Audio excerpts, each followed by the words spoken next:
ساتل او منځ د ګور ډیر لوی ذمہواری ده ډیر لوی ذمہواری ده په دې کې زمونږ نه چې ډیر زیات غفلت کیږي ډیر کمزوري کیږي حدیث مبارک کې راځي یو کس منځ قضا کې ورستوي وګرځي هم قضا را وګرځي لکه یو کس دغه مثال په تور د ماسپخین منځ قضا شو یا سحر منځ نه دی کړي اوس د ماسپخین سره دغه منځ را ګرځولې دی د خپل وخت نه کولو په وجه باندې حدیث مبارک کې راځي 2 کروڑ اتیا لکه کاله باندې په جهنم کې سوځي وس یو خور یا یو ورور چې دی هغه منځ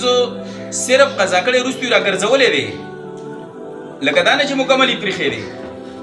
قضا کړي دی به رستو قضا را ګرځولې دی دا د دې په وجه باندې چې دا ولې دی رستو کو د دې په وجه باندې 2 کروڑ اتیا لکه کاله په جهنم کې سوځي اوس دا دی چې ورور یا یو خور چې د هغه مونږ اډونه کی دغه به څه چې هغه څه دا 2 کروڑ اتیا لکه په دې ورګه کیږي چې لیټ دی ولې کاو څه مجبوری و ځکه الله جل شانه اخو علیم بذات الصدور دی د صدورونو رازونه پیژني که یو سړی معذور یو وزري نو الله تعالی ته پته لري چې دې وزر د وجنه د مونږ لیټ شو خو کو اوس دا چې څو وزر نشته او به علما دغه تفسیر کې وي په معمولی بهانو باندې سفر او یا د دکان او یا د کور کار وغیرہ په دې باندې مونږ منځونه چې رستو کوو منځونه قضا اوره به وبکما لږ سات پس به وکما لس منټه پس به وکم نو داسې چې د هغه نه دی کول پکار مونږ د ټولو نه اول